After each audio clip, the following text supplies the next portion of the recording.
केंद्रीय गृहमंत्री अमित शहांनी बाबासाहेब आंबेडकरांबद्दल केलेल्या वक्तव्यावरून वाद निर्माण झालाय। अमित शहांनी आंबेडकरांचा अपमान केल्याचा आरोप विरोधकांनी केलाय। काँग्रेस खासदारांनी शहांच्या निषेधार्थ निदर्शनं केली आहेत। उद्धव ठाकरेंनी तर थेट शहांवर कारवाई करण्याची मागणी केली आहे।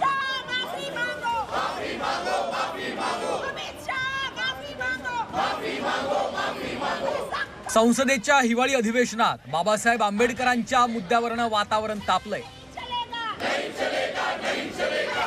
केंद्रीय गृहमंत्री अमित शहांच्या विधानावरून नव्या वादाला तोंड फुटलंय। फैशन हो गया है, आंबेडकर आंबेडकर आंबेडकर आंबेडकर आंबेडकर आंबेडकर। इतना नाम अगर भगवान का लेते तो 7 जन्मों तक स्वर्ग मिल जाता। संविधानावरून चर्चा सुरू असताना अमित शहांनी केलेल्या विधानाचे आता तीव्र पडसाद उमटलेत। अमित शहांनी आंबेडकरांचा अपमान केल्याचा आरोप काँग्रेसनं केलाय। दिल्लीत विरोधी पक्षाच्या खासदारांनी आंदोलन करत अमित शहांच्या विधानाचा निषेध केला। या आंदोलनात प्रियंका गांधी, वर्षा गायकवाड, रजनी पाटील, प्रशांत पडोळे यांच्यासह काँग्रेसचे खासदारही सहभागी झाले होते। संपूर्ण देशानं बाबासाहेब आंबेडकरांचा गौरव या संविधान दिनाच्या निमित्तानं केलेला असताना गृहमंत्री अशा पद्धतीनं उत्तर देतात याची बिलकुल आम्हाला अपेक्षा नव्हती।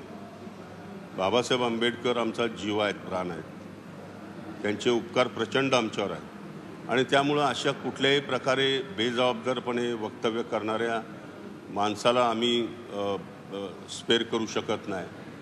त्यांचा आम्ही निषेध करतो आणि ते चुकलेले आहेत, त्यांनी देशाची माफी मागावी अशी मागणी या निमित्तानं मी करत आहे। उद्धव ठाकरेंनी पत्रकार परिषद घेऊन अमित शहांसह भाजपवर जोरदार हल्लाबोल केलाय। शहांच्या विधानाचा निषेध करत ठाकरेंनी थेट त्यांच्यावर कारवाई करण्याची मागणी भाजपकडेच केली आहे। सहनशीलतेच्या पलीकडे गेलेला आहे आणि भारतीय जनता पक्षाने आणि संघाने सुद्धा आता खुलासा केला पाहिजे की हे तुम्ही अमित शहाकडनं बोलून घेतलंय का? कारण अदानीचं नाव घेतल्याबरोबर आभाळ कोसळावं तसा भाजपा कोसळतो। जो अदानीवरती आरोप करतो त्याच्यावरती भाजपा कोसळून पडतो।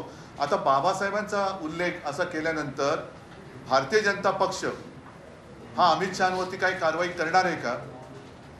आणि नाही तर मी तर स्पष्ट म्हणतो की भाजपचं ढोंग आता उघड पडलेलं आहे। भाजपचंच जो आतलं जे काही काळं आहे, हृदयातलं काळं हे बाहेर आलेलं आहे आणि आता तरी महाराष्ट्राने आणि देशाने शहाणं झालं पाहिजे। भाजपच्या मित्र पक्षांनाही उद्धव ठाकरेंनी खडे बोल सुनावले।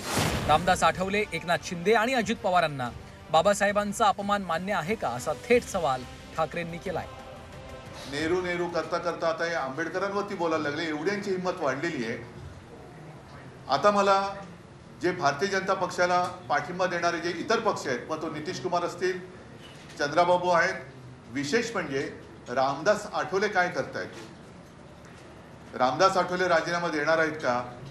अगदी महाराष्ट्रामध्ये सुद्धा भारतीय जनता पक्षासोबत जे आमचे मिंदे गेलेत, अजित पवार गेलेत, त्यांना सुद्धा बाबासाहेबांचा अपमान मान्य आहे का? आणि बाबासाहेब बाबासाहेब बाबासाहेब आंबेडकर आंबेडकर आंबेडकर ही खरंच फॅशन झाली का? हे त्यांना मान्य आहे का? हे आता येत्या काही दिवसामध्ये कळलं पाहिजे। शहांच्या विधानाचे देशभरात तीव्र पडसाद उमटले। विरोधकांनी निदर्शनं करून शहांच्या विधानाचा निषेध नोंदवलाय।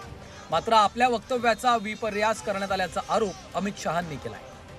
कांग्रेस पार्टी ने फिर एक बार अपनी पुरानी पद्धति को आजमाते हुए बातों को तोड़ मरोड़ कर और सत्य को असत्य के कपड़े पहनाकर समाज में भ्रांति फैलाने का एक कुत्सित प्रयास किया है। संसद में जब चर्चा हो रही थी, ये सिद्ध हो गया कि बाबा साहेब आंबेडकर का कांग्रेस ने किस तरह से पुरजोश विरोध किया था।